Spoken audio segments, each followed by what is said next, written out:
This is a security alert. Ọmọ Yorùbá, ìròyìn kan kàn mí lára báyìí. Gbogbo ọmọ Yorùbá káàkiri àgbáláyé ẹ súnmọ́ bíbá ẹ̀kẹ́ wá gbọ́ information yìí. Kódà mo máa play evidence fún yín kẹ́ni mọ̀ pé kò ṣe máa dúró kọ̀ lọ́rùn ọ̀rọ̀ kan jọ. Bí mo ṣe ń bá yín sọ̀rọ̀ mo ń fẹ́ àsìkò yìí sọ fún gbogbo ọmọ Yorùbá káàkiri àgbáláyé wípé ẹ̀yin tẹ́ bá ní èèyàn ní ilẹ̀ Haúsá ẹni kọ́ tètè wá gbogbo ọ̀nà kọ́ kúrò níbẹ̀ nítorí pé ọ́díò tí mo gbọ́ ìròyìn kan nísinsìnyí lórí bí àwọn ọ̀dọ́ ilẹ̀ Haúsá bí wọ́n ṣe ya wọ Yorùbá community tí wọ́n ń ṣẹ̀mí àwọn èèyàn lófò tó ń ba dúkìá wọn jẹ́ allegedly kò kí n ṣe pé mo wà ń bẹ̀ ìròyìn yẹn kọ̀ mí lára mo fi Ọlọ́run Elédùmarè fi bẹ̀ gbogbo ẹ̀yọ́ ọmọ Yorùbá káàkiri àgbáláyé ẹ tètè bá wa sẹ́ndì fídíò yìí sí àwọn ọmọ Yorùbá in case mẹ́ni tẹ́ máa ń sẹ́ndì ẹ̀ sí tó máa mẹ́ni tó léyàn nílẹ̀ Haúsá ẹ bá wa pín fídíò yìí báyìí ẹ jẹ́ kó dé ogomi tó yẹ kó dé ṣe bá ń sọ fún ẹ̀yin èèyàn wa a sọ fún yín wípé àwọn arábí wọn ò ní ìfẹ́ wa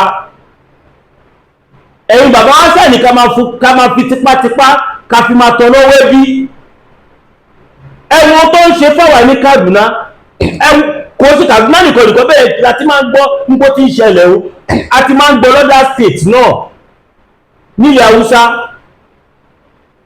àwọn ń pa àwa ń bìbà yìí ààrí kọ̀ọ̀kan ṣe sí ẹ̀yin tẹ́ jẹ́ bàbá wa ẹ dákẹ́ ẹ̀sọ̀ kankan nílẹ̀ wọn náà wọ́n tún pa wá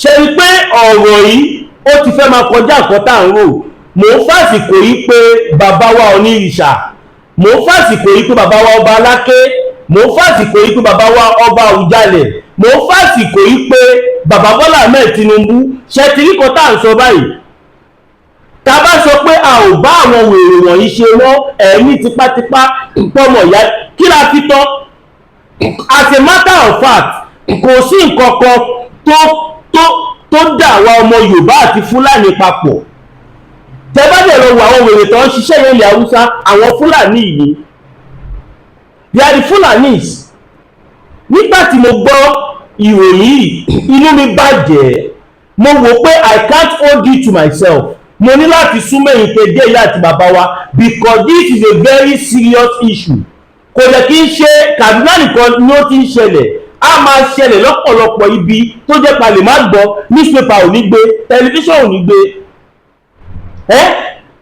ṣe mọ̀ pé kí ni kò ṣẹ̀ṣẹ̀ máa ṣẹlẹ̀ a sọ fún yín wípé àwọn ará bí wọ́n fẹ́ pa ìran Yorùbá rẹ̀ níbi tí a bá dé yìí ẹ̀rọ Yorùbá tẹ́ ti yín anywhere tó bá tún ti pa ọmọ Yorùbá tó bá jẹ́ Fúlàní ló pa ẹgbẹ́ lọ sáàfin ọba yes anywhere tí Fúlàní bá tún ti pààyàn ẹgbẹ́ òkú yẹn lọ sáàfin ọba ẹ̀yin kábíyèsí wa kí ló dé kí la gbà kí la ṣe fún yín gangan náà tẹ́ fi lè gbèjà wa kí la ṣe fún yín ta fi wàrántì kan tẹ́ ń ṣe fún wa yìí òun nìyẹn sì gbogbo ẹ̀yin ọba ẹ ti sá kúrò lù kódà ọba tó jẹ lánàá ó ti sá kúrò lù kí ló dé ṣèbí tó lẹ́yìn lówó ẹ ní físà ni àwa tá à ní físà tí à lówó tá à ní kọ̀ọ̀kan ibo la fẹ́ sá lọ kí lẹ ìjọba lórí wa fún tẹ́ẹ̀bà lè dáàbòbò wa nígbà tẹ́ mọ̀ pé ẹ lè dáàbòbò wa kí lẹ jẹ ọba fún ebi ò kí ń pààyàn dé èdè ọba náà ipò ọba ń ṣe kò tó kọ̀ déédéé wúyàn adẹ̀sọ fẹ̀yìn afọbajẹ ẹ ṣe pẹ̀lẹ́pẹ̀lẹ́ ẹ̀yìn afọbajẹ gbọ́ ẹwà náà tó ń dá ìtópọ̀jù náà rẹ̀ ẹwà náà tó ń da sílẹ̀ ẹ̀rẹ́ni tó jọ máa dé báyìí ẹ̀ ní mu ẹ̀rẹ́ni tí fámú ẹ̀ ní mu ẹ̀ ń torí kò ń ṣe gbogbo afọbajẹ o kò lẹ́ ń ṣe gbogbo ọba ní oṣù ọba gidi a ní àwọn ọba gidi tó yapa ńlẹ̀ Yorùbá tó jẹ́ pé torí àwọn tó jẹ́ ọba tó ẹ̀dì wọn ni wọ́n ṣe lè sọ̀rọ̀ èmi fàsìkò yìí sọ fún ẹ̀yin ọba tí ni yín bá da sí kọ́tà ń ṣe ẹ sọ̀rọ̀ síta kò sẹ́ni tó bí ní intimidate yín kí ẹni ọba declare support fún Yorùbá nation kọ́ba kó wá sọ pé òun pé mẹ́wàá kẹ́ máa gbógun tì, ẹ̀ mọ̀ pé àwa ọmọ Yorùbá á wà bíi tàtijọ́. A lè bá yín jà o, ṣùgbọ́n a máa pariwo yín ní gbogbo ayé á mọ ohun tẹ́ ṣe. Ẹ bọ́ tó ń pa wá lógúnlógún, tó ń pa wá lọ́gbọ̀nlọ́gbọ̀n, ẹ̀ẹ́dẹ̀ rí kọ̀ọ̀kan ṣe sí. Kí ló dé? Ṣé súyà ni wá ni? Ṣé a ti wá jẹ ìdìyẹ ni? Ṣé a ti wá di ẹran àgbò ni? Abátijọ́ màálù lè ojú yín tí wọ́n fi ń pa wá pàkópa tí ẹ̀ fi lè sọ̀rọ̀. Ibù gan ẹ̀dìyẹ tó kéré jù tí ó bá ń ṣèwọ ló ní, ó gbọ́dọ̀ jọ òkú fẹ́ pa. Kábàáyì ti sọ pé ẹran àgbò tàbí màálù, ṣé ìrìtẹ̀ ẹ̀rí wa, ṣé ẹ̀rí wa ní ṣé àdàbí ẹ̀fọn ni? Táwọn òrèrè yìí fi ń pa wá tẹ́yàn bá wá dé dákẹ́. Ṣèbẹ́ ọjọ́ mẹ́ta ìyàn gbọ́ pé Pajagun, tá à ń gbọ́ pé wọ́n Pajagun, ọba mẹ́rin ló ti jáde sọ̀rọ̀. Mi ì tí ìrọ̀bà kọ̀ọ̀kan ó jáde wá kàn díẹ̀ mú kìíní yẹn. Mi ì tí ìrọ̀bà kọ̀ọ̀kan.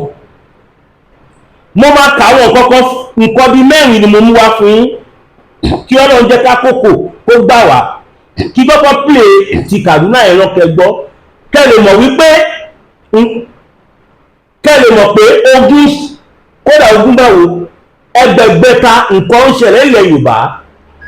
Kàkà kẹ́yìn kábíyèsí wa fẹ́ bá wá solution sí ìṣẹ̀lẹ̀ fly out tẹ́ ń fó kúrò lù. Gbogbo ẹnu ni mo fi sọ, gbogbo ọba ilẹ̀ Yorùbá ti fẹ́ sá kúrò lù tán. Bẹ́ẹ̀ ni tá a bá rọ́ba kankan tí ò tí ì sá kúrò ilẹ̀ Yorùbá, ọjọ́ tíkẹ̀tì ò tí pè ní, tíkẹ̀tì tó búùkù ọjọ́ ò tí pè ní.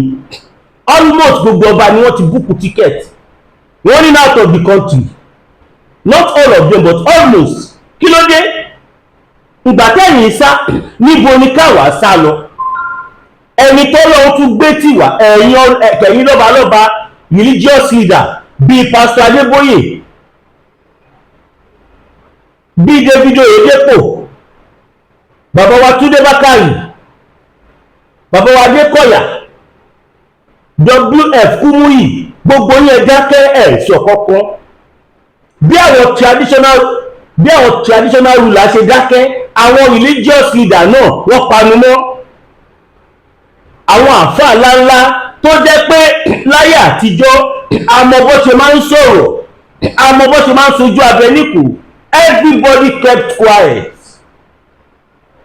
Àwọn political leader kí tiẹ̀ má lọ bẹ̀ yẹn, all of them kept quiet. Ẹ wá ń sá kúrò nílùú. Àwa tí a lè sá kúrò nílùú, kí ni fèètì wa báyìí? Kí lè fẹ́ ká ṣe? A lè sọ fẹ́yìn bàbá yìí, ẹni tó lọ́hun tún gbé dìde, nǹkan tó jẹ kẹ́ ṣe tí ẹ̀ ṣe, ẹni tó lọ́hun tún gbé dìde ẹ̀ tún lè fọwọ́ kún lọ́wọ́. Abẹ́ sọ fún mi, ọba mélòó ló sọ̀rọ̀ nígbà tí ìjọba Nàìjíríà nígbà tí olórí burúkú Buhari tó wọ́n pínkọ́ lọ pa olóyè Sunday Igboho, ọba mélòó ló jáde sọ̀rọ̀? Enough is enough of all this nonsense. Mo máa ń sọ fẹ́yìn èèyàn wa, tásìkò bá tó, àwa la ọ̀rọ̀ bàbá Awólọ́wọ̀ láti má tẹ̀lé, àwa la máa dìfẹ́ǹdì ra wa, àwa la máa gbára wa sílẹ̀. Kí ló dé? Bóyá ló lọ́ba kọ̀ọ̀kan tí ò tí búùkù tíkẹ̀tì, bóyá. Kí ló dé? Ẹ ti gbọ́ pé àwọn ọ̀dọ́ fẹ́ bẹ̀rẹ̀ wàhálà ní October, gbogbo yín ti sá kúrò lù fún October. Torí àìmọ̀ prophecy ló ti sọ pé second protest tó ń bọ̀ ó máa heavy. Ìjọba ń fìyà jẹ wá, ẹ̀yin ọba tẹ̀jà bí bàbá wa, ẹ̀yin náà tún dákẹ́, ẹ̀ tún lè sọ̀rọ̀. Torí ọba ló súnmọ́ aráàlú jù, wọ́n tún lóye against wa. Kódà wọ́n Pajagun Ìlọrin, àmà ìtìrì ọba kankan sọ̀rọ̀. Kí lórúkọ máa ẹ̀mí Ìlọrin iná tí wọ́n pè ní tó pè ọba nísì kí lórúkọ ẹ̀mí àyìnà ò sọ kankan o. but tó bá jẹ́ pé Fúlàní lọ pa ẹ̀mí àyàn ti sọ̀rọ̀. àgbẹ̀ sọ fẹ́yìn ọmọ Yorùbá tẹ wà nílọrin ọmọ tó bá sọ lẹ́nu ó sọ àpòyàpọ̀, ìwọ tó bá sọ lẹ́nu ó sọ kí ni, ó sọ àpòyàpọ̀, ó sọ àpò ìyà, ó sọ kọ́. torí at the end of the day wà á padà find out tún pé ẹni tó rí bí ọmọ ìyá ẹ nítorí ẹ̀sìn òun fojoojúmọ́ rí ẹbí ọ̀tá ni. Yes, Fulanis are not Muslims, they are not Christians. ẹ̀sìn tẹ̀rí táwọn Fúlàní gbé dání wọ́n ń lò ó as irinṣẹ́ ni. àwa Yorùbá là ń practice the original Muslim and Christian. àwọn Fúlàní wọ́n ń lo ẹ̀sìn láti fi mú kọ́ wa bí ẹrú ni. ọ̀pọ̀lọpọ̀ ọmọ Yorùbá tó wà ní Ìlọrin lè sọ òtítọ́ ọ̀rọ̀ torí ẹ̀ mọ̀ pé tẹ́ bá sọ á dàbí pé ẹ̀ ń tákù ọmọ ìyá nínú ẹ̀sìn. ó dẹ̀ ti jẹ́ ọmọ Yorùbá kó tó jẹ́ Mùsùlùmí, ó ti jẹ́ ọmọ Yorùbá kó tó jẹ́ anything láyé yìí. a lè sọ fún yín àwọn ará bíi wọn kì í ṣe ọ̀rẹ́ yín. ẹ wo réètì tí wọ́n fi ń di yín gbé lọ́yìn sìn láti ìgbà tẹ́ ti gba Sàlíù mọ́ra. ẹ lọ wò ó, ṣífì máa múlẹ̀ Yorùbá sọ̀nà o. wọ́n ní láti ìgbà tí wọ́n ti gba olórí burúkú Sàlíù tí gbogbo àwa ọmọ Yorùbá ta panupọ̀ ta lé kúrò ní gọ̀gọ̀, láti ìgbà téèyàn ará Ìlọrin ti gbà mọ́ra. ẹ wo tójú rírí sìn, kò wá sẹ́ni tó lè jáde nìyí kó wá sọ̀rọ̀ tó yẹ mọ̀ pé èyí lè gbà bọ̀dì fúnra yín. ẹ fi títí ẹ fi ọ̀rọ̀ Álímì ẹ fi kọ́gbọ́n, ẹ fi kọ́gbọ́n. ohun tí Álímì ṣe fáfọ̀dà ẹ fi kọ́gbọ́n. ó dìgbà tó bá pa yín tán kí ojú yín tó láàbì. màá fi kí n tiẹ̀ tó lọ sí gbogbo ibẹ̀ yẹn kí n kọ́kọ́ fi evidence tí mo gbé wá ẹ̀ kí n kọ́kọ́ fi hàn yín ná. ṣé àti ìbáyìí ni sá. ẹ wá wo bó ṣe gba ọ̀pọ̀lọpọ̀ nǹkan ìní jẹ́ Jésù. ẹ máa bọ̀ ní Kaduna. Jésù arajé máa tàyàn, arajé tó máa tàyàn. ẹ wọ ìyá lẹ́yìn bàbá mi. eléyìí kúrò ní díẹ̀. bẹ́ẹ̀ ni àwọn èèyàn sì ń sọ, mo ṣe dúpẹ́ bóyá wọ́n sọ pé Èkó nìkan ni àwọn ará bíi wà nìyẹn. àwọn tó máa ń dáná sí gbogbo dúkìá dáná sí gbogbo ẹ̀, wọ́n ṣe pé Èkó nìkan ni wọ́n sọ pé wà ní. wọ́n ti wá ti bá dé gbogbo, wọ́n ti dé ìlú Kaduna o. wọ́n àwọn ti bá dé ìlú Kaduna o. kẹyìn fàṣẹyìn orí ọ̀pọ̀lọpọ̀ ilé dúkìá ni ó bàjẹ́ nígbà tí àwọn ẹ̀wà wo bí ọ̀pọ̀lọpọ̀ dúkìá àti ohun àlùmọ́nì bó ṣe fi ṣòfò tó bàjẹ́. kí ló lọ lọ́wọ́lọ́wọ́ báyìí? orí ọ̀pọ̀lọpọ̀ ilé dúkìá ni ó bàjẹ́ nígbà tí àwọn ìràpé àwọn ọ̀dọ́ ìràpé ni àwọn ọmọ ọ̀tá ìràpé tí wọ́n ṣe kí ni tí wọ́n yabo àwọn Yorùbá community tó wà ní Kaduna. ṣèbẹ́gbọ́n tó pè Yorùbá community. a lè ti ń pariwo fáwọn pípù yìí, ẹ fi ilẹ̀ Haúsá lẹ̀ ẹ máa bọ̀ nílé, ẹ fi ilẹ̀ Haúsá sílẹ̀ ẹ máa bọ̀ nílé, kẹ má fẹ̀mí yín ṣòfò. These people don't love us. ṣèbí torí pé àwọn tó gbéròyìn Pìládò torí pé wọ́n gbé la ṣe rí gbọ́. mọ èèyàn tí wọ́n ti máa pa bẹ́ẹ̀ káàyè gbọ́. àwọn arábí wọ́n máa ń rí wa bí ìdíwọ́ fún wọn. ẹja máa gbọ́rọ̀. ẹ wá wo bó ṣe gba ọ̀pọ̀lọpọ̀ nǹkan ìní jẹ́ Jésù.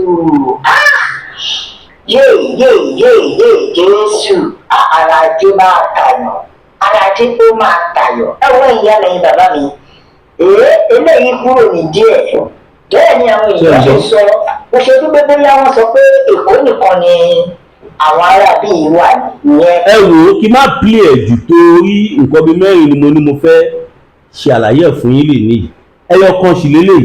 náà mo lọ sórí ìtẹ̀ tó kọ́ntínú ẹ̀ka sáré bí ẹ̀ka ìpolówó ọjà. bitter tea ẹkùn tí ń wọ̀yá àjà pẹ̀lú àwọn kíndìnrín tó ní stone nínú ìyẹn kidney stone yóò mẹ́ẹ̀tì ẹ̀ tẹ́sí yádànù nínú àgọ́ ara yín òun kan náà ló ṣiṣẹ́ fún liver ìyẹn àìsàn jẹ̀dọ̀jẹ̀dọ̀ a sì tún máa ṣiṣẹ́ fún ààtì ìyẹn ìṣòro àìlèmí sókè sódò dáadáa láàólà bitter tea ló tún ṣiṣẹ́ fún ìfúnpá gíga ìyẹn high blood pressure bákan náà gbogbo ẹ̀yin tẹ́ ẹ bá ní ìṣòro ìsétọ̀ tí a mọ̀ sí prostate cancer gbogbo àwọn àìsàn tá a là kalẹ̀ yìí pátápátá òun ni láàólà herbal bitter tea yóò bá wà yá àjà ìṣòro ara ríro ńkọ́ láàólà bitter tea òun ni kẹ́ ẹ gbẹlura láti wá rí egbòogi láàólà bitter tea rà àbí tẹ́ ẹ bá fẹ́ mọ ibi tí wọ́n tẹ̀dó sí ẹ mẹ́sẹ̀gì wọn lórí àwọn WhatsApp numbers yìí +447-4245-27137 àbí àwọn Nigeria numbers yìí 08033194355 tàbí 08026265000 kò bára rí ẹ̀rí inú ẹ̀jẹ̀ ti kàn jẹ̀gbọ̀n lọ́wọ́ láàólà bitter tea gbẹlura kò rí yàtọ̀ bẹ́ẹ̀. Olúsadé ní pẹ̀rẹ̀ abawọ́ tọ̀lẹ̀tọ̀lẹ̀ lọ́jọ́ tí iná bá fojú komi ní dákẹ́ ariwo ọ̀sẹ̀sẹ̀rẹ̀ ò gbọ́dọ̀ tẹ̀lẹ̀ bí ògòǹgò bó bá rìn bí ògòǹgò sísẹ́ lẹ́sẹ̀ rẹ̀ ó sẹ́ ẹ̀yọ̀ ìkọlà ló lórí ẹ̀yọ̀ olóyè máyégún aníkúlápó wọ̀lú jìgànjìgàn bí ẹkùn akọrabata òkúta baba aláwo tó ń dífá bí ẹni wẹjú gbogbo ayé bá gbóná lalala bí iná àjẹrè táwọn ìyàmí bá mi ayé ọmọ ènìyàn jìgìjìgì tètè máa bọ̀ wá sọ́dọ̀ ọmọ oníṣẹ́ olúfẹ̀ olóyè máyégún aníkúlápó oṣùn òórùn sùmọ̀lú ló lé ọkiri ojú oorun ogun àmúbọ̀n rere ní tiẹ̀ ní ìdí àìrọ́mọ bí lọ́mọ aráyé fi dì ọ́ ogun gbèsè láyé fi kẹ́ ìwọ ni tàbí àmì ìkórìíra ní bẹ lára rẹ àìsàn ọjọ́ pípẹ́ ogun ìdílé àti bẹ́ẹ̀ bẹ́ẹ̀ lọ tètè gbéra ńlẹ̀ kó dìde kàn sí olóyè máyégún aníkúlápó gbogbo ara kìkì oògùn abániyẹ̀ràwọ̀ ẹni wò abólórí bẹ̀rí fún ẹ̀kúnrẹ́rẹ́ àlàyé tàbí àyẹ̀wò nípa ogun tó ń ja ayé rẹ pè sórí nọ́mbà yìí 08023940939 08023940939 ìjì kìí jà kó gbé odó lọ ìjì kìí jà kó gbé ọlọ́lọ́ a kìí borí olóńgbò ní mògún ìwọ ló rẹ̀ yọ̀ tá rẹ ló kọ lọ́wọ́. ẹ káàbọ̀ padà yẹn ènìyàn wa láàólà bitter tea ó jẹ́ iléeṣẹ́ tó ń ṣe gbòógì bóyá o fẹ́ kí nǹkan ọmọkùnrin yẹn tóbi dáadáa tàbí o fẹ́ máa pẹ́ lórí ẹ̀ ẹ fẹ́ àdúdùn anything tradomedical ẹ pè láàólà bitter tea nọ́mbà wọn ni wọ́n sọ yẹn mo lè fọwọ́ wọn sọ̀yà. now mo lọ sórí Sahara Reporters mo ráwọn kankan ń bẹ̀ tí mo wò pé ọmọ Yorùbá ṣáwọn leaders wa ṣé wọ́n rí kọ́tà ń rí ìṣá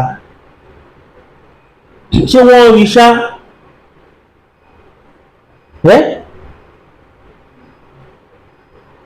ẹgbẹ́ ọkọ̀ ka ilé ìfún yín ó mà ṣe o ó mà ṣe o ó mà ṣe o. wọ́n ní Nigerian Army personnel in Kaduna lambast military authority gbogbo over non-payment of Sunday allowance. ẹ sọ fún mi ẹni tó jẹ́ ológun ni tó ń fẹ́ ẹ̀mí ẹ̀ tó fi ń lakú tó fi ń ṣe gbogbo ẹ̀ àwọn owó pẹ́pẹ́pẹ́ tẹ máa ń fún wọn ó tún di problem láti fún wọn. báwo ló ṣe fẹ́ ṣiṣẹ́ tẹ fẹ́ jẹ́ kó ṣe in the first place ẹni tó jẹ́ pé owó tẹ̀ ń fún gan kò tó jẹun lóṣù ó mà ṣe o ó mà ṣe o ó mà ṣe o ó mà ṣe o. mo ti sọ ọmọ Yorùbá ẹ máa gbọ́ o ajínigbé àwọn tí wọ́n kàwọn kan tún ti wọ Kwara nísìnyí kidnapper demand 30 million ransom for 2 abducted women in Kwara wọ́n tún ti jéèyàn méjì gbé ní Kwara wọ́n béèrè 30 million. ẹni tó máa ń dí wọn lọ́wọ́ ni wọ́n ti pa yìí Jagun a gbọ́ pé Jagun yìí ló máa ń dí wọn lọ́wọ́ lẹ́nìtàìmù tó bá ti wá tó bá fẹ́ gbéyàn ní èrè àbí tó wà yìí asáré jáde tí wọ́n á lé wọn. wọ́n ti pa Jagun báyìí nísìn àìtí gbọ́ kí ìjọba Kwara sọ anything èmi ò tí ì gbọ́ wọ́n lè ti sọ. à ń sọ fún èèyàn ará Kwara ẹ̀yin ọmọ ìyá wa tẹ jẹ́ Yorùbá tẹ ọ̀tá wà ń Kwara à ń sọ fún yín pé ẹ yéé ṣe kúbẹ́kúbẹ́ lábẹ́ Fúlàní mọ́ wọn ò ní ìfẹ́ yín ṣé tó bá ní ìfẹ́ yín wọ́n máa jí yín gbé. tí àwọn Fúlàní pàápàá jùlọ ọba yín Sùúrù tó bá ní ìfẹ́ àwọn ọmọ Yorùbá tó wà ń Kwara ṣó máa lajúlẹ̀ àwọn Fúlàní a máa jíyàn gbé kò ní pariwo síta kò lè pariwo síta torí ẹ̀yà kan náà ni wọ́n. àwa Yorùbá dẹ̀ nígbàgbọ́ pé ọmọ ìyá ò ṣe nǹkan tó ń bàjẹ́ bọ̀rọ̀ kẹ́ tó rọ̀mọ̀ ìyá méjì kí wọ́n tó sọra wọn di ọ̀tá ayérayé tó máa bá débi pé wọ́n á máa para wọn á ní bó ṣe bá dé á ní bó ṣe jẹ́ o. Mo fẹ́ fi fídíò ọlọ́dẹ kan wọ̀nyí ẹ̀yin ará Kwara kẹ̀yìn ará Ìlọrin tẹ máa ń pariwo àwùsí lè láì kíníkan ẹnìkan ọlọ́dẹ ni ó sọ ó ń ṣàlàyé fẹ́nìkan ó ń sọ̀rọ̀ bí kidnapper ṣe gbilẹ̀ ìjínigbé bó ṣe gbilẹ̀ nílọrin ó ń ṣàlàyé ẹ̀ mo máa play ẹ̀ fún inú fídíò ìjọba fi ti ara yín gbọ́. Tó bá jẹ́ pé irú ẹni báyìí kó ti wá tẹ̀lé ọ̀rọ̀ tẹ̀yìn àfáà ń sọ nílọrin ó sọ débi pé ó ní àjẹsára tóun jẹ mi ò jẹ́ kóun kú. Ṣèbí nǹkan tí mo sì ń sọ nìyẹn lánàá nǹkan tí mo sì ń sọ nìyẹn pé a ní tó bá jẹ́ orílẹ̀ gbẹ́sìsì ẹ ṣí ẹ̀sìn yẹn kúrò lórí ẹgbẹ́ séjìká ẹ lọ dira tó bá dira ikú pa ẹ́ bóyá ẹni yóò bá tijọ́ lọ ń pè ṣe tèmi mọ́ tó bá bóyá ẹni yóò bá tijọ́ lọ ń pè tó bá pé kò dira kó má dàbí pé màá bí ẹnu ẹ ti pọ̀ jù ó yẹ gbọ́ kẹfẹ́ tí ara yín gbọ́. ẹ̀yà ọkùnrin nǹkan tó já wájú ìgbà yìí ọlá pípọ̀ ló sọ̀rọ̀ wọ́n ní wọ́n yìnbọn fún yín nílẹ̀ àwọn òkúni àwọn kidnapper ni o. ọmọ lọ́yìn ni o. eré àti sáìdì bọ́lá wọn ìjàpá local government. ẹ máa gbọ́ sáùndì yẹn nìkan. láwọn àwọn ìjọba òsì yá sí. ṣé ń gbọ́. Abdulrahman Abrasa àti tatonisa àti ọgbọ́dọ̀gbẹ́ta. ẹ̀dá kan ṣe ẹ̀ lè fojú bọ̀ wọn wá kẹ̀ ṣàlàyé bó ṣe jẹ́ fún wa. ó fi ibi tí bọ̀yẹn ti bà wọ́n wà.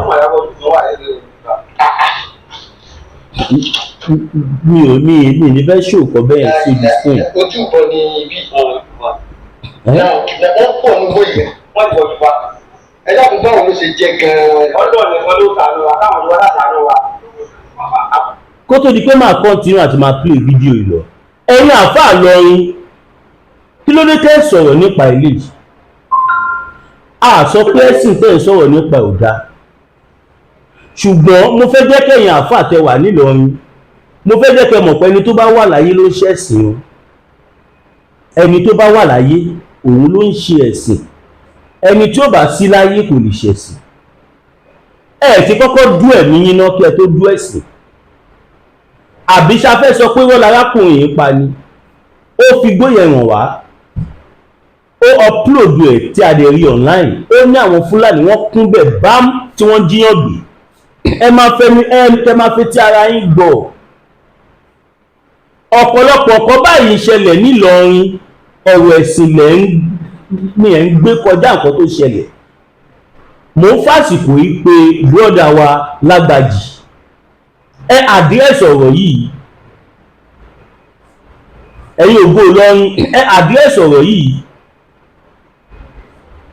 ẹ má jẹ́ kó pa àwọn èèyàn tán ẹ̀yin lè ní security ẹ lè ní escort ẹ lè ní àwọn boys tó ń ṣọ́ yín kò ń ṣe gbogbo ìlú ló lè afford sí gígùn security bẹ́ẹ̀ à ń sọ fún yín wípé ẹ̀sìn ní tó dání Ọlọ́run ti mọ̀ páwa ọmọ Yorùbá a ò kì í ṣe ẹ̀yà tó máa báyọ̀ exchange ìbọn àbí anything lọ́lọ́run ṣe fún wa níwé àtegbò láti fi dáàbò bóra wa òun ní ọmọ ẹni ọmọ Ọlọ́run ní òun ló ń kọ̀ǹfàmù fún wa yìí pé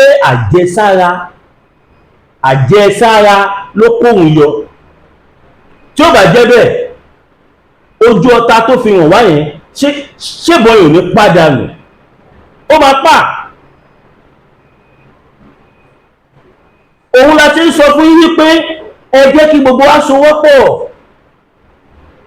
Ọlọ́run ṣe ọ̀pọ̀lọpọ̀ yín lè declare support fún Tinubu tẹ campaign fún Tinubu a ò dẹ̀ bá yín jà because you are all entitled to your opinion ṣùgbọ́n ẹ má torí ẹ̀sìn kí àwọn Fúlàní máa pa ọmọ ìyá yín kẹ wá dákẹ́kẹ́ má sọ síta pé tó yẹ ló ń ṣẹ̀sìn kan náà mo fẹ́ jẹ́ kẹ́ mọ̀ pé ẹ̀yin Yorùbá nìkan ló ń ṣẹ̀sìn Islam àtàwọn original Haúsá tí tí ò ṣe àwọn Fúlàní. Àwọn Fúlàní ò lẹ́sìn, gbogbo ẹni ni mo fi sọ, wọn ò lẹ́sìn, wọ́n ń lo ẹ̀sìn as a weapon, wọ́n ń lo against ẹ̀yin tí ẹ jẹ́ mùsùlùmí òdodo. Wọ́n mọ̀ pé nífẹ̀ẹ́ ẹ̀sìn, wọ́n wá fẹ̀sìn wọlé sí yín lára. Tí ó bá kí n ṣe pé wọ́n fẹ̀sìn wọlé sí yín lára, kí ló fà ẹni tó jẹ́ Fúlàní tó jẹ́ pé tó bá dijọ́ Jímọ̀ ẹ̀ẹ́jọ lọ kírun, kẹjọ kírun àárọ̀ ọ̀sán, CES á tún sì lọ jíyàn gbé, ìyẹn Fúlàní. Ṣé bóun ni bàbá yìí sọ yìí? Wọ́n ò yọ sọ, wọ́n ń sọ live and direct, wọ́n ń sọ bó ṣe rí ni. Wọ́n náà lọ́wọ́ lórí okay now ẹ̀ẹ́dá máa gbọ́ lọ. Wọ́n jọ bọ́ ṣe ìdásí lẹ́yìn tó bá fi lọ pé àwọn òṣèlú akéde kan ló ń gbà wá lẹ́nu ìgbà wa. Bíbí ṣe tóbi tó ṣe tóbi tó àwọn ọdún gbogbo ìkókó olóko ìpadàbọ̀tà àwọn ọjọ́ síbẹ̀ wọ́n pọ̀ pé àwọn tó ń gbé àwọn tó ń gbé dànù àwọn mẹ́wàá náà gbé dànù. Ṣé ẹ gbọ́ mẹ́wàá? Wọ́n gbé àwọn mẹ́wàá. Kábíyèsí lẹ́dùn wa ìyá àpàdé dà. Ọjọ́ mẹ́ta náà wá ọ̀dọ̀ wa bí wọ́n gbé yẹn wá. Kọ́lá àwọn ọ̀dọ́ kan sàánú wa wò. Ní Ìsàpá ní àkókò Ìsàpá tí ó sí tí ó wọlé ìbẹ̀rẹ̀ tí wọ́n gbé yẹn lọ́dọ̀ ti pọ̀ jù. Wọ́n pọ̀ sí inú gbòòyì wọ́n ti pọ̀ jù. ẹlẹ́gbẹ̀ẹ́ ẹgbẹ́ àwọn èèyàn gbọ́dọ̀ wá sí ẹ̀kíní ìkólé. Ẹgbẹ́ bá jọ kán bá ṣí àtẹlẹ kó kárí ilé kó kárí oko. káwọn ìjọba lè wọ́n lè sàánú wa. ọmọ tí wọ́n náà ọmọ tí nílò ìlera o ọmọ nílò ní sọ̀rọ̀ o lágbára lọ́wọ́ ẹ̀dá gbẹ̀gbẹ̀ àṣẹjọ. àtòkójà náà ń wọ̀ o àtòkójà náà ń wọ̀. kò sí fọkànbalẹ̀ nínú yìí rárá. kò sí fọkànbalẹ̀ àkọsá àtòwú ni àwọn ọdún orísun àtàwọn ìṣàgbé àtàwọn ọlọ́pàá kan fi ọ̀dà sí wa. èso yìí wà lọ́wọ́ wọn o wọ́n ti tó yá lẹ́yìn àwọn ibi àgbé àtàwọn ọdẹ nìkan ló ṣàánú wa o ó lọ ṣàánú wa gbogbo àwọn tó bá rí fídíò yìí gan máa ṣe ẹ̀ o kó kárí ilé kó kárí ikú. ní sáfà àwọn tó sì jẹ́ bí àwọn tó lẹ́nu ní ìlú yìí wọ́n ń sàmì wọ́n sàánú wa ń gbà Abu Gani àti sẹ́ńtọ́ Adébọ́lá wọ́n gbà ìlú gan wọ́n gbìyànjú wọ́n sáré kẹ́mi wọ́n bọ́ ọlọ́run ní jẹ́ kẹ́mi wọ́n bọ́ lágbára náà àṣírí yìí ò ní tú ibi ìjọ mélòó ni wọ́n lò lọ sí tú. olú ọjọ́ mẹ́jọ lẹ́yìn ọjọ́ mẹ́jọ. Ẹ̀yin àfáà wa nílọrin tí wọ́n ń kọ́ wa ní kéwú gbogbo yín la nífẹ̀ẹ́. Àwa tá à ń pariwo Yorùbá nation, ìfẹ́ tí a ní sí ẹ̀yin Yorùbá tẹ wà nílọrin kò ń ṣe kàrémí. This is not about money or about pé bí àwọn popularity. Mi sí nínú ẹni tá máa sọ pé òun fẹ́fẹ́ nìkan shine. No, àwa ti kọjá gbogbo yẹn. But I am just saying this wípé mo mọ̀ pé solution tí mo mú wá sí ọ̀rọ̀ ìjínigbé àwọn ará Ìlọrin ò ní fẹ́ gbà wọlé, kò bá dẹ̀ dákẹ́ gbà wọlé. Bóyá báyìí náà pẹ̀lú ọ̀rọ̀ tẹ́ni yìí sọ, bóyá àwọn kan tún máa tún lù wọ́n á gbà wọlé. Kí ni solution tí mo mú wá? Mo ní kí gbogbo àwa ọmọ Yorùbá ká gbé ẹ̀sìn sórí, ká gbé kúrò lórí, ká gbé séjìká. Tá bá déwájú mọ́ṣáláṣí ká gbé sórí bíi fìlà. Bàbá tí ń bọ̀ tanu mọ́ṣáláṣí kí a gbé séjìká padà. Ní kéèyàn má ṣẹ̀sìn. Now wọ́n sì kọ̀ọ̀kan ní Sokoto, gbogbo àwọn aráàlú they are more than 3,000 wọ́n ya wọnú igbó kan tọ́nà àwọn báńdíìtì ni wọ́n wà níbẹ̀. Wọ́n dẹ̀ lè gbogbo àwọn báńdì yẹn lọ nílẹ̀ Haúsá tọ́nà àwọn tẹ́rọ́rìsì ló wà níbẹ̀, ìyẹn àwọn Fúlàní tó wọ́n jí àwọn èèyàn gbé. Now ọ̀nà wo làwa fi lè lo method yẹn ni wípé gbogbo àwọn ọmọkùnrin tó jálákì kan ojú tó bá pọ̀ sí gbogbo àwọn ìyá wa ká lọ ṣoríṣiríṣi ká ṣoríṣiríṣi nǹkan ìbílẹ̀.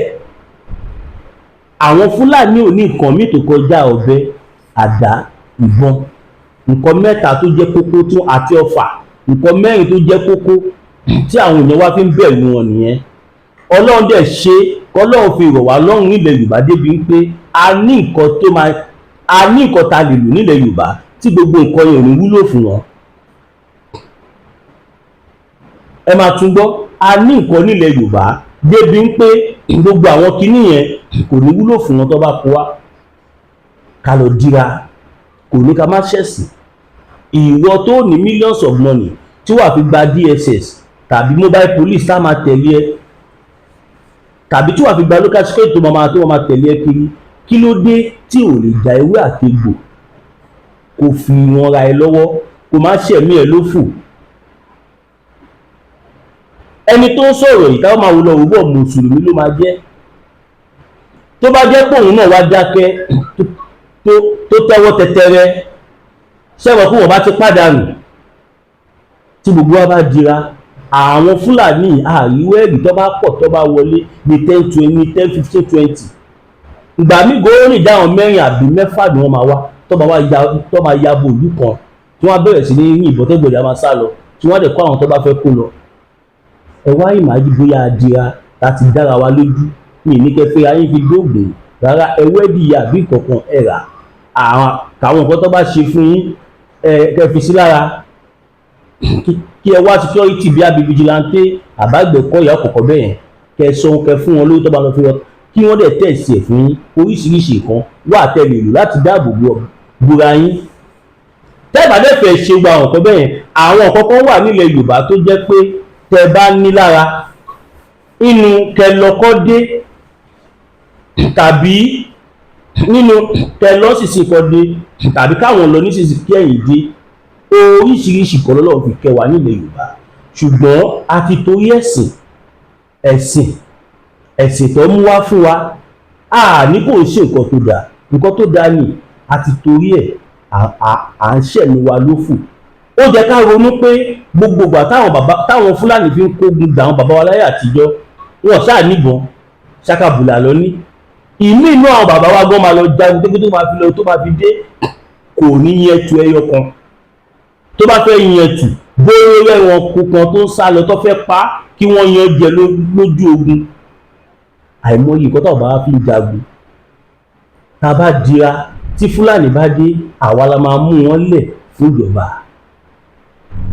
Àìmọye nǹkan tá a lè ṣe bọ̀ ẹ̀sìn kẹ́kẹ́ ká máa gbọ́rọ̀ tí bàbá yìí sọ lọ. Nǹkan kẹta nìkan 4 tí mo ní mo fẹ́ sọ yìí mò ń ṣe kọ́mọ́kọ́mọ́. Ní òtúlì rẹ̀. Láyé ilẹ̀kẹ̀. Lẹ́yìn ìgbà tí mo dé sílé àwọn Israẹli wá Ìlọrin wọ́n dẹ̀ kó àwọn bùrú tán wọ́n mú bùrú kan wá lẹ́yìn àwọn bùrú tán múnú gbóhùn tó fún mi mọ̀ sọ pé tòótọ́ wọ́n pọ̀ jù mí lọ wọ́n á dúdú ìwé rẹ̀ nígbà tí wọ́n fún mi tán pé ìdí kankan tí mo lè ṣe wọ́n gbà wọ́n ọ̀dọ̀ lọ gbogbo ọ̀tá tó wà lórí pátápátá gbogbo ẹ̀ nọ́mbà owó tó wà ní báàgì ni fóònù kan ní wọn nígbà. Àwọn ọpẹ́lọpẹ́ iná ọpẹ́lọpẹ́ ọlá ọlọ́run tí mo jẹ pé èmi náà jẹ kan tẹ́lẹ̀. Kí lẹ gbọ́ tí àfa yẹn sọ? Lọ́pẹ́lọpẹ́ Ọlọ́run póun náà jẹ́ nǹkan tẹ́lẹ̀kùn. Ká níwọ̀n jẹ́ nǹkan tẹ́lẹ̀kùn ikú pa wọ́n. Kò dẹ̀ sí nǹkan tẹ́lẹ̀bọ̀dì fẹ́ ṣe sí. Ẹ máa gbọ́ lọ. Wọ́n tó wọ́n gbẹ́nu bá ti ń dẹ́ náà ló ṣú àtẹ̀lé ọdọ́dọ́dọ́ adégbèríkà ìgbàgbọ́dọ̀gbà tí ń jẹ̀kọ́ adégbèríkà bá àwọn lẹ́yìn ìgbà wà àti ìpẹ́lẹ́wọ̀ ọlọ́run àwọn àtẹ̀lẹ́sà fún ọmọ àwọn ìpẹ́lẹ́wọ̀ ọlọ́run rẹ̀ ìpẹ́lẹ́wọ̀ ṣàpàtì ìjà àwọn olóògbé àwọn ilẹ̀ àwọn olóògbé ti kú. Now ọ̀tọ̀ lẹ̀sìn ọ̀tọ̀ ní àṣà ọ̀tọ̀ ní ìṣe. Mi ìfẹ́ jẹ́ kí fídíò ìgùn ẹ pàdé mi ní next video. Ọmọ Yorùbá a ti finá sórí òrùlé sùn. Ṣèbẹ̀ gbọ́ pé wọ́n ti ń ya bò wọ́n ní Yorùbá community ní Kaduna. Ó dẹ̀ ń ṣẹlẹ̀ bẹ́ẹ̀ káàkiri ilẹ̀ Haúsá. Àwọn dẹ̀ wà bí wọ́n dẹ̀ ń pa wá àwa ò rí kankan ṣe sí. Anybody tó bá ti pa ní any place nísìn ẹ gbé wọn lọ sáàfin ọba. Yes, bóyá tó bá bẹ̀rẹ̀ sí ní kó àwọn èèyàn lọ sáàfin ọba bóyá àwọn ọba máa wà force láti ṣe nǹkan tó yẹ kó ṣe. Torí mi ò mọ eré tájá ń bẹ́kùn ṣe. Mi mọ àbòrò máa tọ́nà ẹ pé mi ìdárúkọ ọba ọkàn. Ẹ má ṣe débi tó jẹ́ pé ẹ máa push wa tá máa bẹ̀rẹ̀ sí ní dárúkọ. Gbogbo àgbo àkókò ní gbọ́dàlẹ̀. Fẹ́yìn tẹ́ bá ń wò mí fúngbà àkọ́kọ́ ẹ like ẹ comment ẹ subscribe ẹ tẹ notification bell ní kẹ́dẹ̀ share fún gbogbo àwọn olólùfẹ́ yín tẹ́ bá ní káàkiri àgbáláyé. Pàápàá jùlọ àwọn tó bá léèyàn nílẹ̀ Haúsá àtẹ̀yìn tẹ́ bá léèyàn Ìlọrin ẹ share fídíò yìí fún wọn máa wúlò. Now God bless you all.